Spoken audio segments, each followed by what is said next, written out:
I've had the Ronin 4D for over 1,000 days now.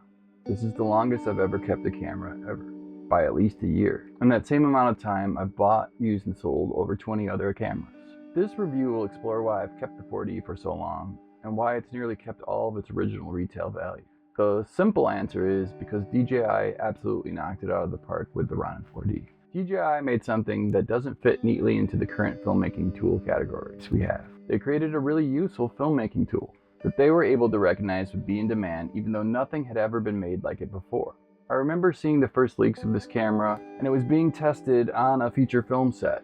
And that's really the best place to develop something, to get feedback, and you can really tell in the final design that this was tested and used by working professionals. So let's unpack everything that the 4D is. First off, it's a cinema camera that can shoot 8K RAW up to 75 frames per second. It is a hybrid gimbal camera with a 4th axis arm, but you can also put it on a tripod just like a FX6 for an instance. That 4th axis gimbal stabilizes the up and down movement of the camera operator. But the 4D is so much more, and DJI continues to update and add features to the 4D. I didn't think it would be, but really this camera is very modular, and with expansion plates and things like the 4D Flex, this camera can be rigged for almost any task. In this review, we'll get into exactly what those expansion plates do, how they can be used, and the use cases. Just to quickly define what this camera is for people that don't have a firm grasp, the 4D is a cinema camera with an integrated gimbal, but this gimbal is special because it has an additional arm. This arm compensates for the up and down or Z-axis movement of the camera operator. In the past, to get footage like this, we had to use something like one of those traditional gimbals in combination with something like a Tilta Float to get footage that is this stable. However, those of us that have tried one of these setups know they're made of a million little pieces that take forever to build and break down. The thing that makes the Ronin 4D special is that it comes in this one cohesive and compact. Everything in it was researched and designed as one piece by a company who specializes in moving footage. In this review, I'm going to break this camera down into its functional pieces and talk about what they all bring to the table. For the first year and a half, I had the 6K X9 gimbal, and that's what shipped at launch. The 8K gimbal was announced, but it took about a year and a half to actually get to the market. Both of the X9s have internal NDs and interchangeable lens mounts that allow us to use lenses we already have for our other cameras. I'll put a link to the current lens compatibility list. This will show which lenses work with these adapters. But talking about that camera, which is also the pan and tilt part of the gimbal, the original 6K X9 had a 24 megapixel sensor. It's really a great sensor, and despite its slower readout speeds, you can make fantastic imagery with this sensor. If you're going to go with the base 6K 4D, just make sure you get the SSD mount and one of the SSD drives. You're going to need the SSD setup to get the max resolution and frame rates. That 6K X9 maxes out at 6K 60 frames per second. That has a letterbox crop to it and 48 frames per second using the whole sensor. The 8K X9 maxes out at 8K 75 frames per second, and it has that same letterbox crop and 60 frames per second using the whole sensor. You can do 120 frames per second at 4K. It's really important to have these higher frame rates because since you're often physically moving and panning and tilting away with the 4D, it's nice to shoot at that higher frame rate. Because a lot of times you may start with a properly exposed image and then you move into more or less light, and it's really easy to end up clipping highlights. There's something about the 4D that really frees you up, even more than traditional handheld gimbals. You'll find yourself moving all around because the footage is so stable. But it is really easy to not sort of hold on a shot long enough. Those higher frame rates are really nice to have. An extra second or two can make the whole difference whether a shot is usable or not. As far as the image quality, I personally didn't find the 6K image bad at all. I've seen a lot of people say that the readout speed of this sensor is slow and that that's going to result in a lot of noticeable rolling shutter. But I personally have shot hundreds of hours on this camera and I've never had a problem with it. The one issue I have had that's probably due to that slower sensor readout speed is a more frequent amount of strobing of uncontrollable light sources. And unlike other cameras where tweaking the shutter angle a little bit this way or that doesn't always fix it, Obviously, no one would choose this kind of lighting. If you're shooting an event or documentary or wedding, you don't always have the choice over lighting. You just have to do with what you have. So that's just something to be aware of, especially when you're shooting at those higher frame rates. The X9 8K doesn't have this problem at all. I've only experienced it once or twice and was able to fix it by just tweaking the shutter angle. Both cameras make beautiful professional footage because DJI has made some serious investments into building truly professional color science.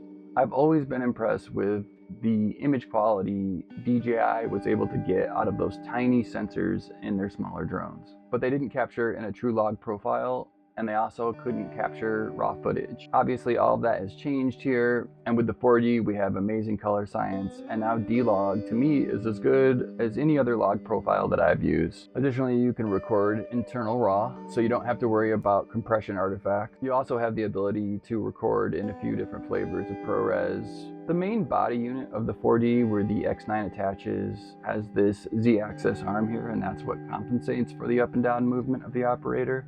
It has a nice 5-inch monitor that gets both power and image from one USB-C locking cable. I believe the monitor is rated at 1000 nits and it is visible at the brightest daylight. It also has a touchscreen, and this touchscreen has numerous buttons on it, and they all correspond and allow you to toggle different camera settings without having to go into the menu. On the left side here, there's a wheel that allows you to quickly and efficiently navigate the menu system and the UI. This menu system is really clean, minimal, and easy to understand. It reminds me a lot of Blackmagic's wonderful and minimal menu system. There are an additional 3 buttons on the back of the monitor that are programmable, but I usually leave them at their default, which is to toggle your LUT on and off, to turn your exposure tools, waveforms, vector scopes on and off, and your focus tools on and off. Now, a side note, also one of the reasons that I mentioned earlier about potentially moving from more light to less light and ending up with clipped highlights, this is additionally challenging because you can't have your waveform up when you're recording. Not having those waveforms while you're shooting with a stationary camera wouldn't bother me as once with a static exposure, but since you're moving all the time with the 4D, it'd be nice to see them finally upgrade that and somehow at least give us a histogram. I love these side handles. They are absolutely terrific, and the best thing about them is you don't need to pull your hands out of them to make adjustments. You have a stop-start trigger on the right side here. Above that you have a little focus wheel. This little mode button on the right allows you to toggle through your exposure settings. With one click, it goes from neutral density to ISO to f-stop to shutter angle and then to white balance. Additionally, you can toggle focus modes, raise and lower the 4th axis, which is nice because there's times where you don't need that 4th axis, and to save battery power, you can just double click one of the triggers on the end of the button to turn it off. And then when you start moving again, double click gets it back up. With the left side handle, you can stop and start active tracking of subjects. The peak button on the right side can either turn on focus peaking. I use it to zoom in.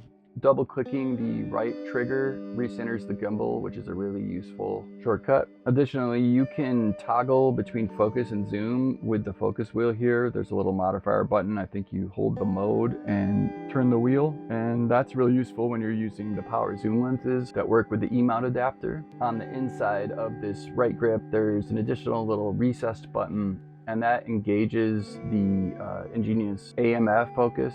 It can also just do autofocus, but I usually always choose this AMF. And when it's engaged, it's basically autofocus, but you can override that by turning the focus knob. And the cool thing is it has a little resistance to it where it's pulling back to what it thinks should be in focus. The resistance on the focus knob is a really nice touch.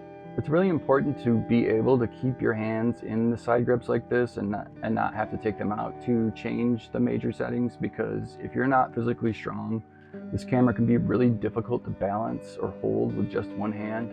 The DJI top handle that comes with the 4D has electronic contacts on it, and it has a few extra buttons because of those. By default, they're the tilt axis, and they toggle through the different modes you can operate in, like pan tilt, pan follow, FPV, etc.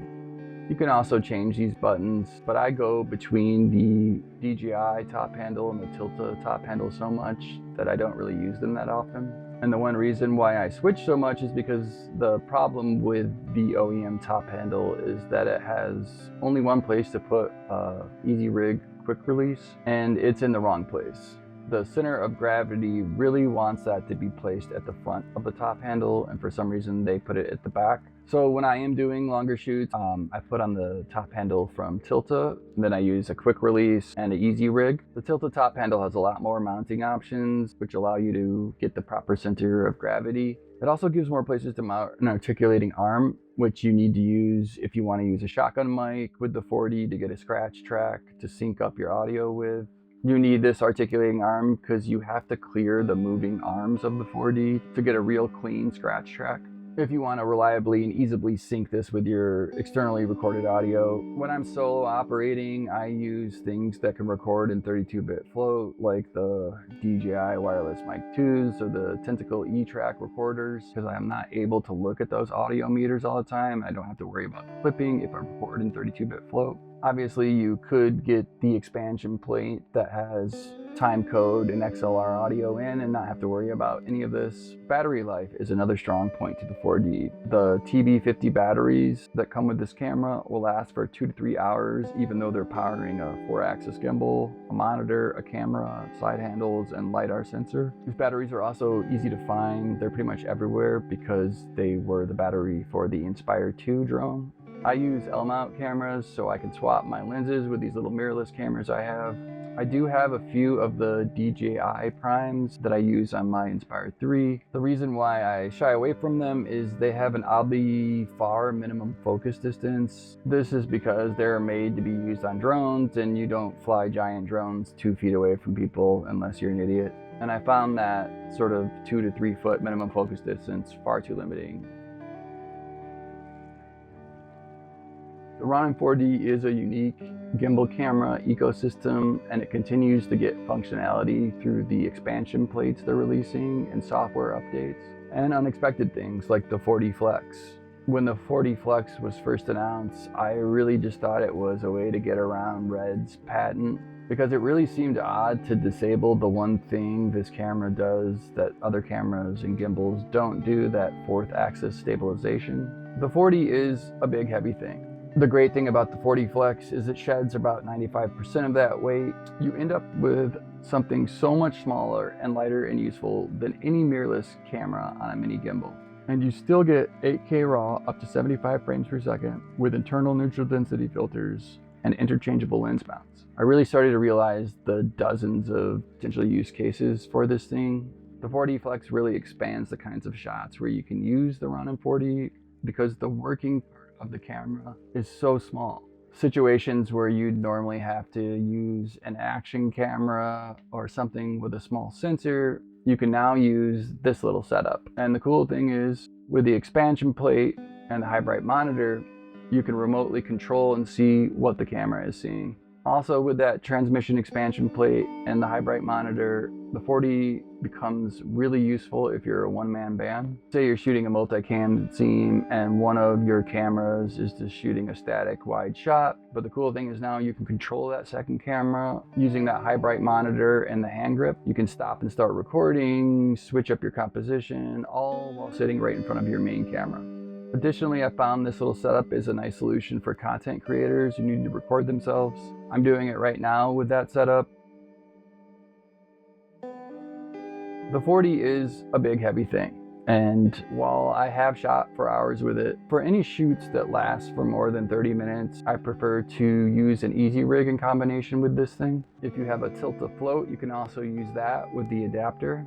I use both, and I choose one over the other depending on the working environment I'm going to be in. I found them very similar as far as end result, but I found myself using the Flycam a little bit more because of the extra bulk, weight, and time it takes to set up the Tilta Float. Obviously, that spring-loaded arm adds a little bit of stability, but really adding either of these physical support systems makes the 4D footage even smoother than it was before.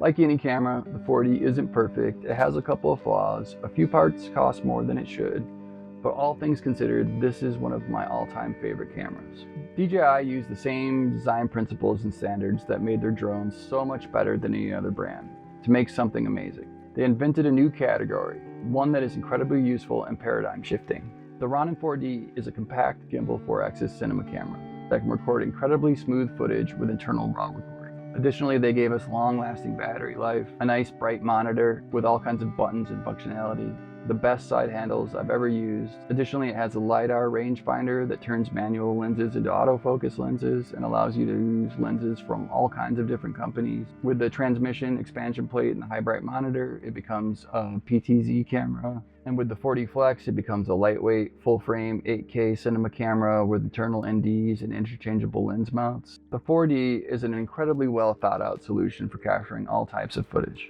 My highest praise I can say for this camera is the 4D is the first camera in a long time, maybe ever, that I feel pretty confident I won't get rid of because there's no replacement for it and it does everything so well, and they continue to update it. If you're willing to take the leap, put the time, money, and energy into learning how to use this camera, I guarantee it will pay for itself. This camera gets my highest recommendation. If you're on the fence, just try it. Thanks for watching. Please like and subscribe.